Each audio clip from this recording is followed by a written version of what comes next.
Voy a pedir, por favor, también a los corresponsales que estén interesados en hacer preguntas, que la hagan desde los micrófonos que están a ambos extremos y hay uno también en el centro de la sala. Son los tres micrófonos que vamos a utilizar y, como de costumbre, identificarse con nombre y el medio al que pertenece. Gracias.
Buenos días.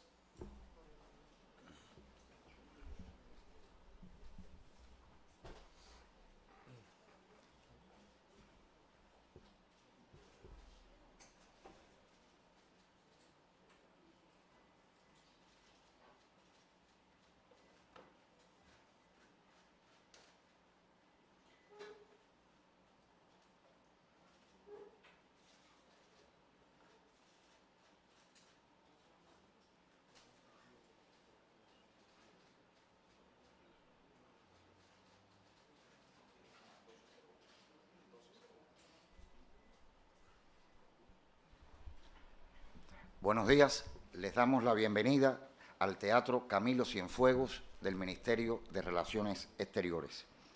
El ministro de Relaciones Exteriores, Bruno Rodríguez Parrilla, presentará una actualización del informe sobre el impacto ocasionado por la política de bloqueo que aplica el Gobierno de los Estados Unidos a Cuba en el marco de la venidera votación de la resolución titulada Necesidad de poner fin al bloqueo económico, comercial y financiero impuesto por los Estados Unidos de América contra Cuba en la Asamblea General de las Naciones Unidas. El informe se ha publicado en el sitio web de la Cancillería, Cubaminrex, y está disponible en los idiomas inglés, francés y español. Se encuentran presentes representantes de los medios de comunicación nacional, así como 40 corresponsales de 25 medios de la prensa extranjera acreditada correspondiente a 13 países. Al finalizar la presentación del canciller, se recogerán algunas preguntas. Ministro, tiene usted la palabra, por favor. Sí, muchas gracias. Agradezco a todas y todos su presencia. No sé si vieron ya las imágenes de la tromba marina o tornado y el relámpago sobre el Morro. ¿Tienen las imágenes? Me dicen que esto fue hace poco tiempo. ¿A qué hora? ¿A qué hora más o menos? ¿Y el relámpago?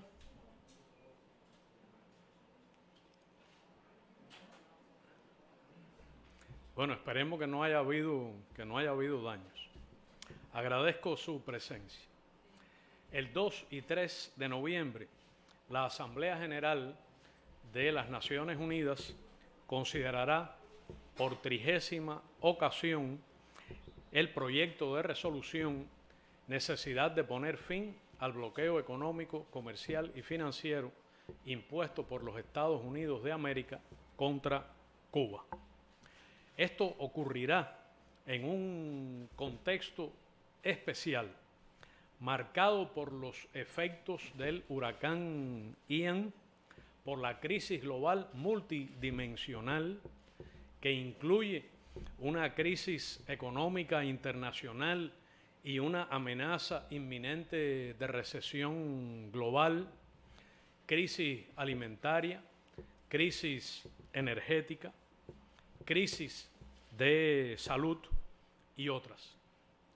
En un contexto también de recrudecimiento sin precedentes del bloqueo contra Cuba, que viene de la segunda mitad del 2019, a partir de una política del gobierno republicano precedente de los Estados Unidos de asfixia económica, de guerra económica, de buscar deliberadamente el colapso de la economía cubana y del país sin medir las graves consecuencias humanitarias ni los impactos de ese objetivo que nunca se cumplirá, pero que provocaría, sin lugar a dudas, consecuencias impredecibles.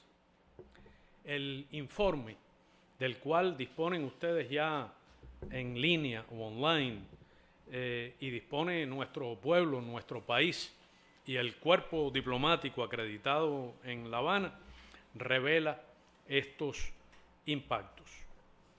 No es un diseño nuevo el del bloqueo, pero sí ha sido quirúrgicamente mejor diseñado, tomando como blanco cada uno de los principales ingresos del país, buscando con saña incrementar el impacto en la vida cotidiana de nuestra población, sobre la base de la mejor expresión de esa política, que es el memorándum del subsecretario Leslie Mallory, de abril de 1962, que reconoce que el objetivo del bloqueo es deprimir los salarios nominales y reales, provocar hambre, desesperación, sufrimiento y el derrocamiento del gobierno. La ley Helms-Burton de 1996 codifica esa misma política.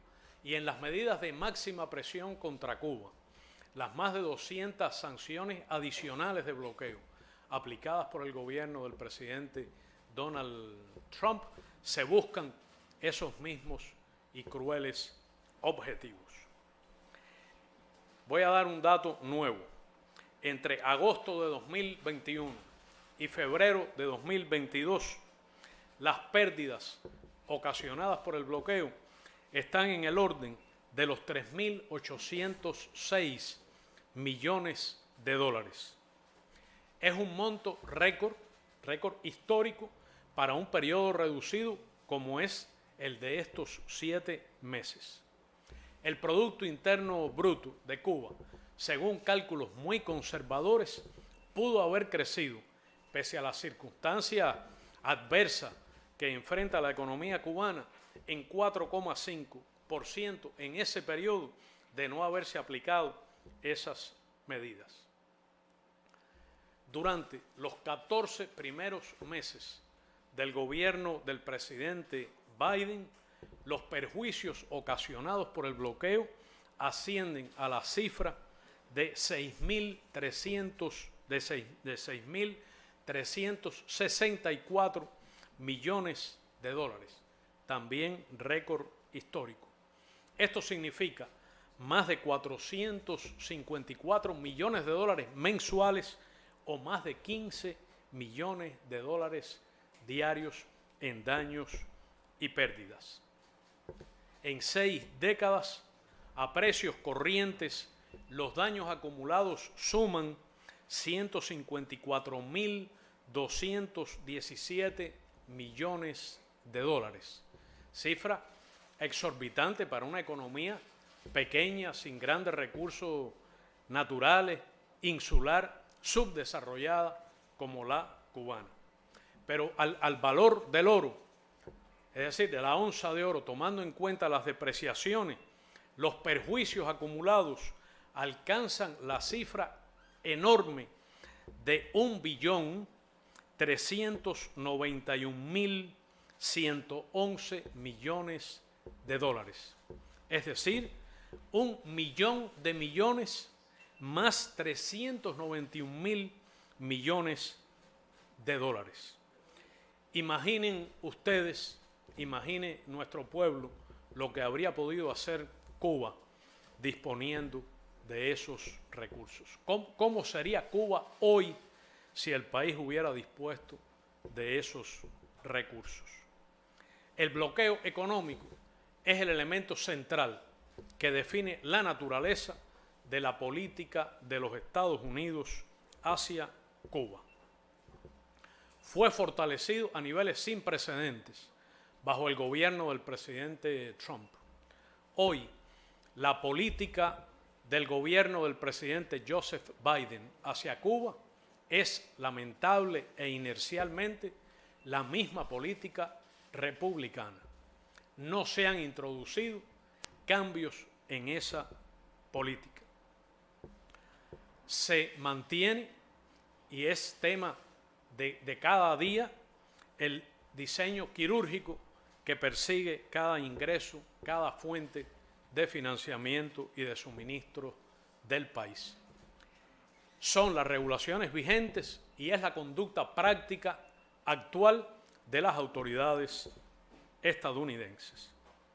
El impacto tiene, por tanto, una dimensión mayor y desde el punto de vista humanitario más perversa y dañina. El bloqueo ha pasado a una calidad agresiva que no había tenido en el pasado.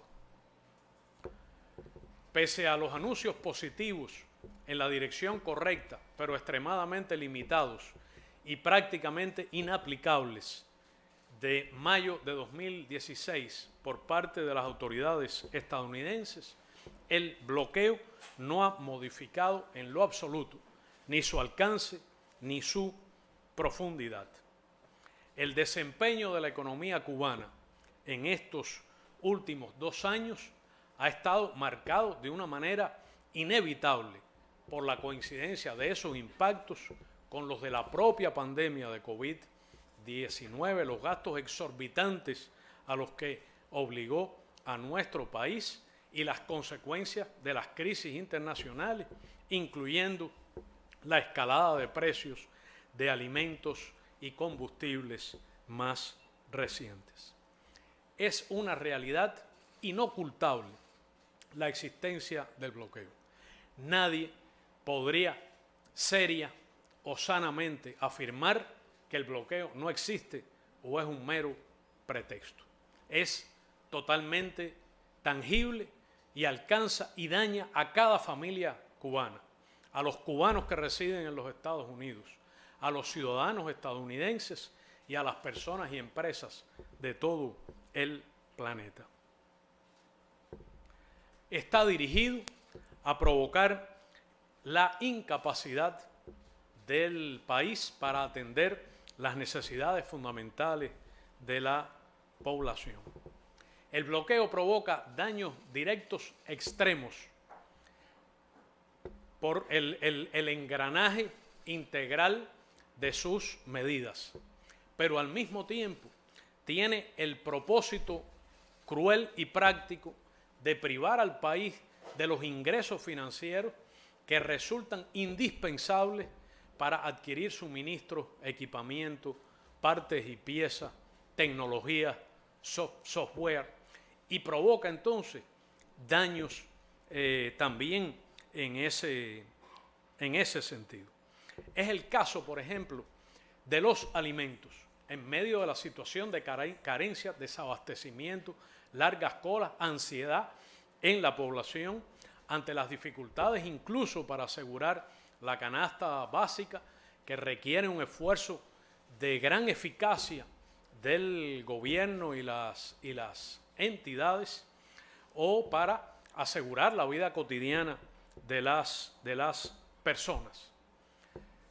Es cierto que Cuba puede adquirir alimentos en otros mercados, y es cierto que adquiere alimentos incluso en los Estados Unidos, pero el bloqueo priva a Cuba de los recursos financieros indispensables para hacer esas compras en Estados Unidos o para hacer compras similares en terceros mercados.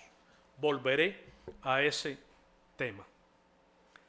El sistema electroenergético nacional atraviesa una situación extremadamente grave, que es resultado de serias limitaciones, de falta de combustible en algún caso y medida, pero sobre todo de obstáculos para adquirir piezas de repuesto y otros recursos, al privar al país de los financiamientos indispensables para hacerlo, más allá de que el bloqueo impide utilizar tecnologías estadounidenses, comprar en el mercado estadounidense. Es decir, es un efecto dual el del bloqueo que hay necesariamente que tomar en cuenta.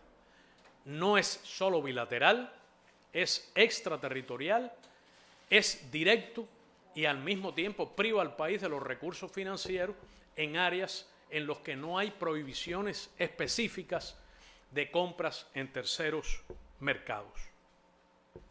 Cuba no puede adquirir en ningún lugar, de ninguna manera, tecnologías, equipos, partes, piezas, tecnologías digitales o software que tengan un 10% de componentes estadounidenses, lo cual es un impacto directo tan grave como el de la carencia de divisas para garantizar suministros.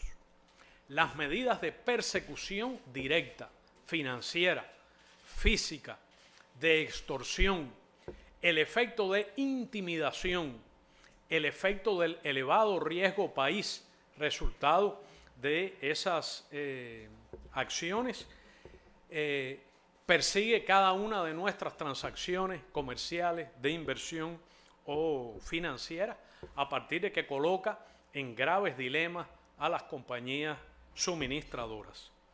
Es el caso de las relaciones bancario-financieras. Decenas y decenas de bancos niegan servicios a Cuba ante el miedo a multas estadounidenses. Otras se ven obligadas a llegar a acuerdos a partir de acciones ilegales extraterritoriales del gobierno de los Estados Unidos para evitar esas multas, y provoca un daño a una presencia natural del sistema financiero cubano en el similar internacional. La persecución directa a productores, a transportadores o transportistas, a las navieras, a las aseguradoras y compañías reaseguradoras, dificulta gravemente y encarece en más de un tercio y a veces hasta la mitad nuestras compras de combustible. Claro que esta situación ha habido que enfrentarla con medidas de emergencia y nuestro pueblo comprende y acompaña las dificultades cotidianas que todos sufrimos y al mismo tiempo asiste, contribuye a las inversiones y medidas paliativas que el gobierno, en condiciones de atención de emergencia al sistema electroenergético y otras necesidades, cumple rigurosa y eficientemente. Es el caso, por ejemplo, de los apagones. Entre enero de 2021, y es un dato nuevo, y febrero de 2022, se reportaron 642 acciones directas por parte de bancos extranjeros que, ante la amenaza del sistema financiero estadounidense, se negaron a prestar servicios al país. En ese lapso reducido, 642 acciones contra bancos extranjeros, acciones unilaterales, coercitivas e ilegales, desde el punto de vista del derecho internacional, de la ley nacional que rige la conducta de estos bancos, desde el punto de vista de las normas universalmente aceptadas del sistema financiero internacional. Decenas de misiones diplomáticas de embajadas cubanas hoy carecen de servicios bancarios. En diversas latitudes, un ciudadano cubano particular, una persona jurídica natural, es privada de abrir cuentas personales por solo el hecho de ser un nacional cubano, lo que es profundamente discriminatorio. La capacidad de producción de medicamentos del país se ha afectado gravemente por estos conceptos, como ya mencioné. Cuba produce el 60% de los medicamentos que necesita en lo fundamental, pero para producir esos medicamentos necesita no solo algunas materias primas, partes y piezas, algunos componentes, sino necesita obviamente financiamiento que la aplicación opresiva e integral del bloqueo impide llegar a nuestro país. Frente a estas adversidades, frente a la hostilidad del gobierno de los Estados Unidos, nuestro país no se detiene ni deja de renovarse. Cuba cambia todos los días y seguirá cambiando. Cuba se renueva todo el tiempo. Lo que no cambia, lo que no se renueva, lo que está anclado en el pasado es la política de bloqueo. Superamos la COVID con nuestras propias vacunas, a pesar de que el gobierno de los Estados Unidos, en el pico de la pandemia, aplicó exenciones, es decir, permitió a decenas de países, bajo medidas coercitivas o sanciones unilaterales, que éstas fueran condonadas, flexibilizadas temporalmente por razones humanitarias. Y se permitió a esos países, bajo regímenes de sanciones, adquirir vacunas, adquirir oxígeno medicinal, adquirir ventiladores pulmonares. ¿Por qué no se incluyó a Cuba entre los países a los que se aplicaron esas exenciones temporales? Fue un acto deliberadamente cruel. Es el reconocimiento de que el bloqueo también asfixia y mata. El gobierno de los Estados Unidos obstaculizó la adquisición de oxígeno medicinal en terceros países cuando se produjo el fallo de nuestra planta principal, que ocasionó una crisis en el país, que no produjo pérdidas de vida gracias a un extraordinario y eficaz esfuerzo de nuestro pueblo, de las instituciones armadas, del sistema de salud y del gobierno. El bloqueo impidió la adquisición de ventiladores pulmonares. No nos detuvimos, produjimos nuestros propios ventiladores pulmonares con prototipos cubanos. La economía cubana atraviesa momentos de gran dificultad. No se han detenido las transformaciones, la creciente autonomía y desarrollo de la empresa estatal socialista, la expansión y el registro de miles de nuevas micro, pequeñas y medianas compañías, tanto estatales como privadas, fundamentalmente privadas, el desarrollo de la ciencia, la tecnología y la innovación como pilar de la gestión de gobierno y de las transformaciones que aseguran los progresos de nuestro modelo socialista. El referendo del Código de las Familias recientemente concluido en medio de las dificultades, que muestra un consenso mayoritario, las transformaciones que aplica el país en todos sus ámbitos sobre la base del principio de cambiar todo lo que deba ser cambiado y de avanzar hacia un socialismo más justo, más humano, más democrático para todo nuestro pueblo. Realizamos un esfuerzo sobrehumano hoy todos para rescatar los niveles de actividad económica que han sido gravemente afectados por las circunstancias que expliqué. Se trabaja muy activamente para continuar diversificando la matriz productiva. Hay una creciente participación de emprendimientos, como se les llama, de empresas estatales y no estatales en estos empeños, y han aumentado las oportunidades para la inversión extranjera dentro de nuestras políticas de desarrollo. El bloqueo sigue limitando estos esfuerzos. No renunciaremos nunca a nuestro proyecto de justicia social. El rechazo al bloqueo fue uno de los temas más abordados en los discursos de los jefes de Estado y Gobierno en el reciente periodo de sesiones de alto nivel de la Asamblea General a fines de septiembre. 40 de ellos reclamaron de viva voz el cese de esta política. Algunos reclamaron la salida de Cuba de la lista arbitraria, injusta, caprichosa, inmoral e ilegal del gobierno de Estados Unidos de países patrocinadores del terrorismo. Otros agradecieron la cooperación, sobre todo la cooperación médica internacional que Cuba brinda de manera modesta y callada. Este debate general mostró fehacientemente que la política de bloqueo solo causa aislamiento y descrédito al gobierno de los Estados Unidos, que tiene la oposición de la mayoría de los estadounidenses, la mayoría de los cubanos que residen en los Estados Unidos y en otros países, que recibe el rechazo prácticamente unánime de la comunidad internacional y que ha de ser levantado a partir de que la historia ha cambiado, el mundo ha cambiado y algún gobierno de los Estados Unidos tendrá que hacerlo.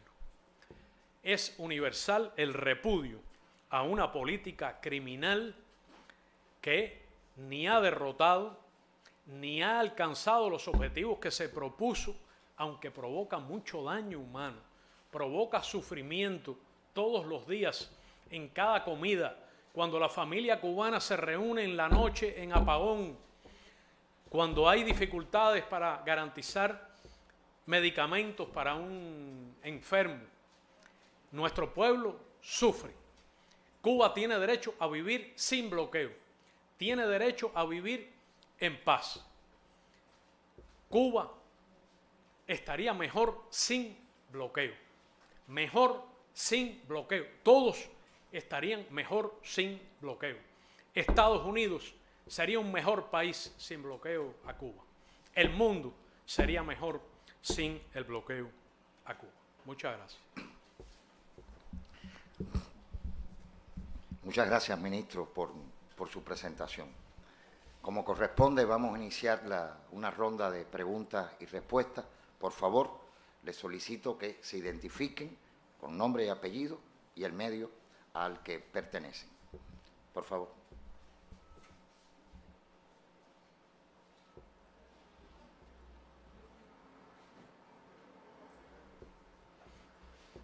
Andrea, bienvenida.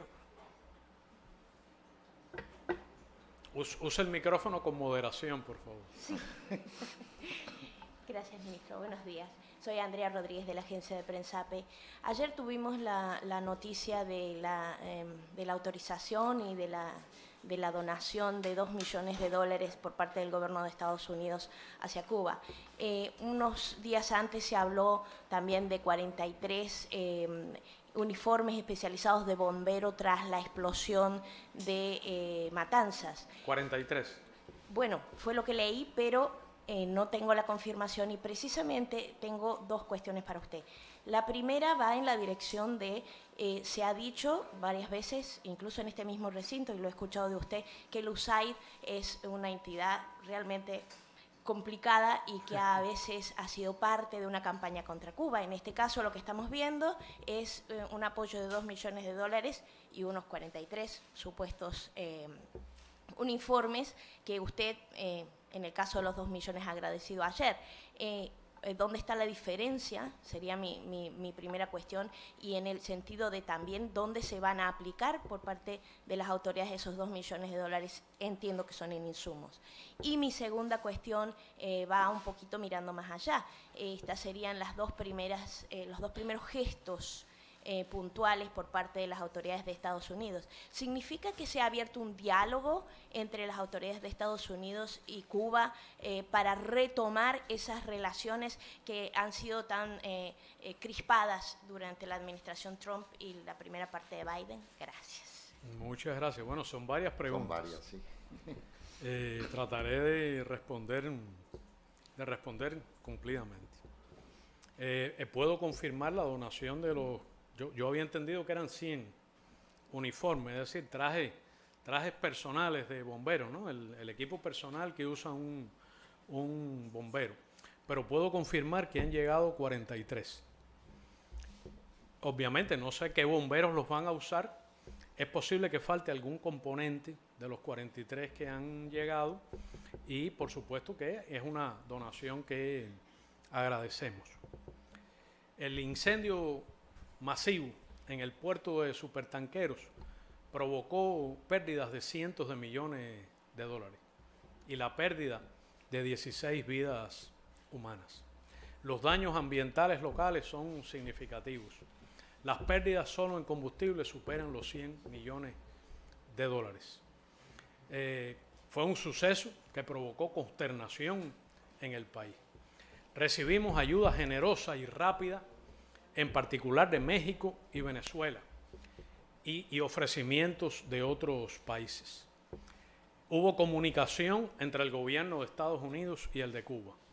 Un ofrecimiento de asesoría técnica que se produjo de manera virtual en 2 momentos, y después el ofrecimiento de la donación de 100 trajes de bomberos, que no medimos por su magnitud económica, sino por ser un acto de naturaleza humanitaria que agradecemos.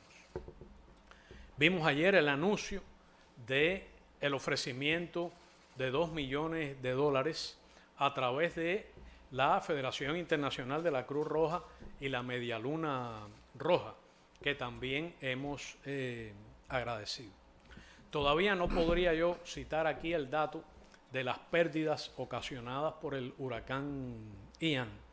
Sí di datos de las magnitudes de los daños que ocasiona el bloqueo a Cuba, o que ocasionó en estos últimos 17 meses. Porque el bloqueo es la pandemia permanente, es el huracán constante.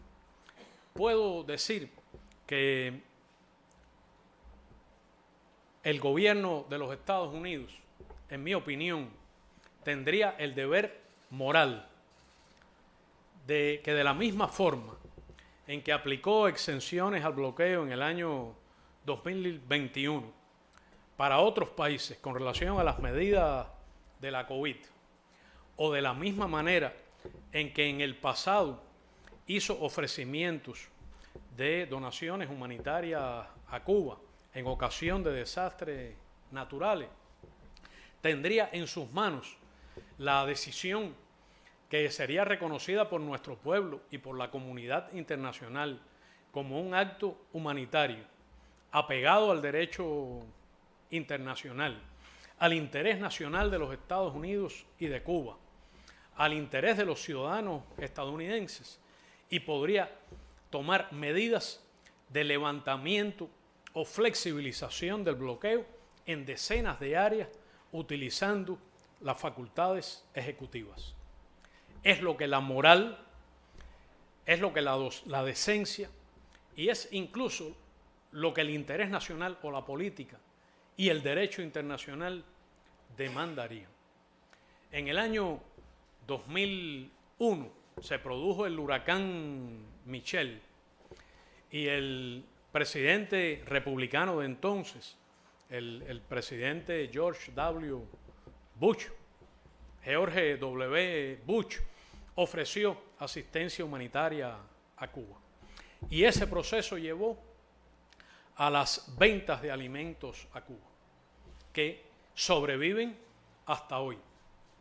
Cuba llegó a comprar cientos de millones de dólares en alimentos en los Estados Unidos cuando las circunstancias del bloqueo no eran las actuales. Porque hoy lo que impide que Cuba compre más pollo en Estados Unidos es el bloqueo, que no es la mera prohibición de comprar pollo en Estados Unidos, sino es la denegación a Cuba de medicinas, de recursos en todos los ámbitos, de energía, de combustible. Es la persecución financiera que hace para Cuba imposible disponer del dinero, disponer de los recursos financieros para comprar más alimentos en ese mercado o en otros. Cuando se produjo el huracán Katrina, fue en el 2000, Johanna, en el 2004, Cuba hizo un ofrecimiento humanitario al gobierno de Estados Unidos. Lo había hecho antes, en el 2001 precisamente, cuando se produjo el ataque terrorista contra las Torres Gemelas y otras localidades en Estados Unidos. Cuba ofreció inmediatamente todos sus aeropuertos, ofreció plasma, ofreció ayuda, ofreció citrofloxacina. Cuando se produjeron los ataques de Anthrax, donó efectivamente ciprofloxacina a la entonces sección de intereses de Estados Unidos en Cuba.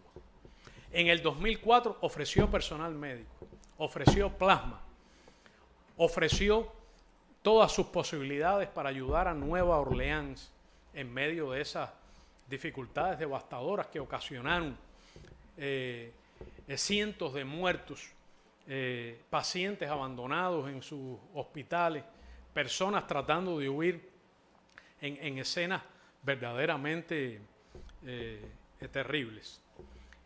Cuba hizo el ofrecimiento de todas sus opciones, creó el contingente de cooperación médica internacional, Henry Riff, nombró a un prócer de la independencia cubana, ciudadano estadounidense, así a ese contingente. El Estado y la ciudad aceptaron la ayuda de Cuba, pero el gobierno federal decidió no hacerlo.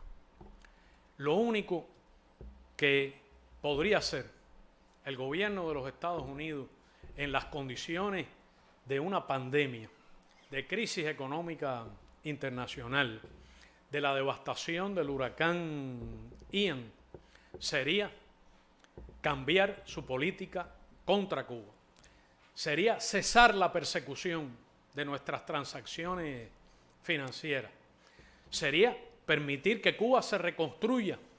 Sería permitir a las compañías norteamericanas ofrecer contratos a Cuba. Sería, en esencia, lo que dicta la moral, lo que dicta la decencia, que es ante esas terribles circunstancias, si no puede levantar el bloqueo en su conjunto porque requeriría una ley después de la codificación atroz y violenta que hizo la ley Helms-Burton, sería aplicar excepciones o exenciones humanitarias. Esto ocurrió ya en el pasado. Durante los años 2014-2016 se produjeron progresos en las relaciones bilaterales, en áreas incluso que no lo son, como la de las remesas que hasta hoy no llegan a Cuba, a pesar del anuncio, como la de los viajes individuales de los ciudadanos estadounidenses, a quienes se prohíbe hoy viajar a Cuba en violación de su libertad elemental de viajar o de recibir libre información. De manera que estoy convencido de que el gobierno de Estados Unidos podría hacer lo correcto, incluso utilizando solamente capacidades ejecutivas. Ha habido comunicación entre ambos gobiernos en relación con el anuncio que se hizo ayer, que efectivamente hemos agradecido. Muchas gracias. Perdón mi respuesta larga. Recojo otra pregunta, ministro. Por favor, adelante. Diríjase a este micrófono.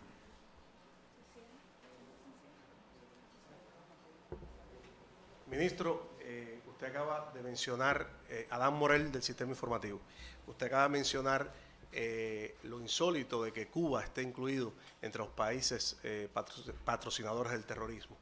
¿Qué efectos prácticos tiene esa política que se aplica de incluir a Cuba como país patrocinador del terrorismo hoy? Es letal, es financieramente letal. Es muy grave porque es transversal a todo. Se refleja en todo. Se refleja en una cubana que en una lejana capital, en otras latitudes, quiere abrir una cuenta personal en un banco y se le impide. O que si usa dólares en una lejana ciudad, esos dólares se embargan, aunque sea para pagar un trámite consular. Se refleja en las transacciones financieras. Impide que las remesas lleguen a Cuba a pesar del anuncio anterior, si no está acompañado de otras medidas prácticas. Eleva gravemente el riesgo país y eso implica que nosotros tenemos que pagar por cualquier mercancía entre 1/3 más y el doble que los precios del mercado internacional. Impide o obstaculiza y encarece los suministros de combustible, persigue las transacciones financieras cubanas en terceras monedas, en bancos de terceros países, transacciones con compañías extranjeras. Eso es una violación del derecho mercantil, del derecho financiero, del derecho internacional. Agrede cualquier negocio, lo mismo de comercio que de inversión, que de cualquier naturaleza. Tiene un efecto extorsionador, tiene un efecto intimidatorio y gravita muy gravemente sobre todos los ámbitos de la economía cubana, del comercio, la inversión, el turismo. Es decir, se aplica en todos los ámbitos. Sus pretextos son insostenibles, siempre lo fueron, porque Cuba ha sido víctima del terrorismo de Estado, víctima de actos terroristas financiados y organizados desde los Estados Unidos hasta hoy, hasta ahora, como ha revelado recientemente la prensa cubana. No es un tema solo del pasado. Cuba es un activo luchador contra el terrorismo. Está demostrado por la historia. Una ejecutoria en la lucha antiterrorista sin una sola mancha. Una actitud invariable de cooperación con todos y en particular con el gobierno de los Estados Unidos en esfuerzos antiterroristas, en materia de aplicación de la ley, en materia de persecución al crimen internacional organizado, hasta ahora, hasta hace pocas semanas. De manera que es calumnioso. ¿De qué se acusó a Cuba? Bueno, de la presencia en La Habana de una delegación de paz, del proceso de paz de Colombia. El presidente acaba de reclamar enfáticamente al secretario de Estado, el presidente de Colombia, por esa injusticia. Bueno, nadie habla de otros pretextos que usó en su momento el agresivo guerrero, el señor Bolton, en su momento. Nadie habla de ellos, son insostenibles. El gobierno demócrata en el año 2015 eliminó a Cuba de la lista en la que nunca debió haber estado. El gobierno republicano la introdujo. ¿Cuándo? El 11 de enero, ¿verdad? 9 días antes de que tomara posesión el actual presidente. Fue un acto agresivo contra Cuba y contra el gobierno actual. El actual gobierno podría cambiar esa realidad fácilmente con una firma ejecutiva. Sería moral y decente hacerlo. Sería humanitario también hacerlo. Muy bien. Recojo otra pregunta. Es la última que voy a recoger. Adelante. Entiendo que es Telesur por allá.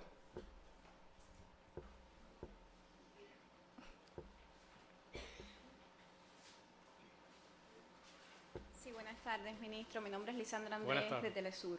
El pasado mes de septiembre conocimos del anuncio de la reapertura de los servicios consulares en la Embajada de Estados Unidos aquí en La Habana, que se anunció para inicios del próximo año, del 2023. ¿Qué opinión le merece este anuncio? Usted en otras ocasiones ha dicho que estas medidas que se han venido anunciando por parte del gobierno de los Estados Unidos van en la dirección correcta, mas no son suficientes. ¿Qué opinión le merece en este caso esta reapertura de servicios consulares luego de 5 años de que se acusara a Cuba de supuestos ataques sónicos precisamente a los trabajadores representantes de esta embajada? Sí, como decía usted, que son correctas pero no son suficientes. Que van en la dirección correcta, mas no son suficientes. Esa es mi respuesta esencial. Hoy ya ninguna persona seria habla de ataques sónicos. La posición oficial del gobierno de los Estados Unidos entiendo que es referirse a incidentes anómalos de salud. Esos incidentes supuestamente ocurrieron en decenas de lugares del mundo, incluida una importante capital, Washington. Entiendo que ocurrieron también en un lugar muy importante de esa capital, en los predios de la Casa Blanca. Sin embargo, contra el único país que se adoptaron medidas draconianas que dañaron directamente a nuestro pueblo, que impidieron gravemente la reunificación de familias cubanas, que impidieron avanzar en la normalización de relaciones migratorias, que impidieron la migración regular, ordenada y segura, que impidieron los viajes de ciudadanos cubanos residentes en Cuba a los Estados Unidos, que fueron cientos de miles en años anteriores de cubanos que fueron y regresaron con normalidad. Bueno, fue un pretexto para destruir los progresos alcanzados. Lo he denunciado muy intensamente. Entiendo que el gobierno de los Estados Unidos tiene una política rígida con relación al tema de la migración. Me atrevería a decir que es una política discriminatoria.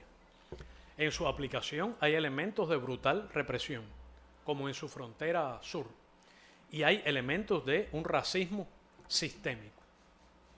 Sin embargo, el politizar la relación migratoria que data en momentos de su más intensidad del siglo XVIII es un acto que no solo contradice el interés nacional de los Estados Unidos y sus políticas migratorias generales, sino que alienta directamente la emigración irregular, insegura y desordenada. El conjunto de las acciones de la conducta del gobierno de los Estados Unidos en relación con Cuba, todo lo que he estado contando antes, la búsqueda del colapso económico, las medidas extremas de bloqueo, la creación de condiciones socioeconómicas a partir de esa política, que hay que reconocer que no es la única causa. En ella están los problemas estructurales de la economía cubana, que datan de siglos y que datan sobre todo de la primera mitad del siglo XX. Están nuestros errores, nuestras dificultades de gestión económica que no ocultamos y reconocemos. Pero no hay duda de que el bloqueo, siendo la variable principal, es un factor hoy que genera condiciones que alientan el crecimiento de estos flujos migratorios. En tercer lugar, el gobierno de los Estados Unidos está obligado por el derecho internacional a honrar los acuerdos firmados entre ese Estado y Cuba, que datan de los años 94, 95 y 2017. En las recientes conversaciones migratorias que fueron en mayo en Washington, en abril, el gobierno de los Estados Unidos reconoció directamente su incumplimiento de esas obligaciones legales y reconoció la validez y vigencia de esos tratados internacionales. De manera que la mera existencia de instrumentos como la Ley de Ajuste Cubano es un factor de aliento a la emigración hacia los Estados Unidos. Los cubanos son probablemente los únicos ciudadanos del planeta que se sienten con derecho a ser recibidos en los Estados Unidos. Habría que pensar qué ocurriría si el gobierno de Estados Unidos, en vez de la política represiva y sumamente estricta que aplica contra la migración latinoamericana, caribeña, asiática, de otras regiones del planeta, aplicar a esos países la política migratoria que aplica hacia Cuba. Si tuviera una frontera porosa en el sur, si recibiera a unos sí y denegara la entrada a otros, si devolviera a unos y a otros no, si hubiera una ley de ajuste para los migrantes del planeta, bueno, sería algo bueno, sería algo humanitario. No obligaría al gobierno de los Estados Unidos a hacer nada, porque esta ley no dicta la conducta del gobierno, solamente le da discreción, le da capacidad de decisión ejecutiva. ¿Qué gana el gobierno de los Estados Unidos cortando el tránsito legal y regular de personas que quieren emigrar a Estados Unidos a través de terceros países? Ejercieron presiones directas sobre los países que son de tránsito, no solo mediante la imposición a esos países de que reclamaran visa a los cubanos que desean transitar por ellos, no solo mediante la restricción de vuelos, sino también mediante la presión para que redujeran la admisión de cubanos en tránsito, de cubanos que salen regularmente de Cuba, con un boleto aéreo, con un pasaporte, pero que es verdad que como resulta del incumplimiento de las obligaciones migratorias de los Estados Unidos, de la creación de condiciones adversas en nuestro país y del aliento a la emigración que se tiene que tornar irregular bajo esas condiciones, como demuestra la experiencia histórica de 6 décadas, genera condiciones para que haya flujos indeseados por parte de Cuba, por parte de los Estados Unidos. En su momento alertamos directamente al gobierno de los Estados Unidos que cada vez que se produjeron esas circunstancias históricas se produjeron flujos desordenados y que eso no está en el interés ni de garantizar el derecho a una migración regular, ordenada y segura, porque estos hechos cuestan vidas de cubanos, cuestan vidas en el mar, cuestan vidas en los tránsitos, favorecen el crimen transnacional organizado, la trata de personas, el contrabando de personas. Se ha incrementado el otorgamiento de visas en el consulado en La Habana de una manera extremadamente limitada, solo para hijos o padres de ciudadanos estadounidenses. Empieza, se ha producido el anuncio más reciente de que en el 2023 se restablecerían totalmente los servicios consulares. Esta es una buena noticia a la que me referí desde mi estancia en Naciones Unidas, que acogemos con beneplácito, que nuestro pueblo seguramente agradecerá y que esperamos que vaya acompañada de políticas más integrales que no solo hagan real el derecho a emigrar de los cubanos en las condiciones apropiadas, sino que interrumpan las acciones dirigidas a, mediante el daño económico y humanitario, a alentar la emigración hacia ese país. Muchas gracias, ministro, por su presentación. También le doy gracias a todos por su presencia. Les pido permanecer sentados un pequeño instante para acompañar al ministro. Damos por concluida la conferencia. Muchas gracias por su presencia. Gracias. De esta manera concluye la conferencia de prensa donde el ministro de Relaciones Exteriores de Cuba, Bruno Rodríguez Parrilla, presentó ante medios nacionales y extranjeros el informe sobre las afectaciones del bloqueo a Cuba, que será presentado ante las Naciones Unidas en el próximo mes.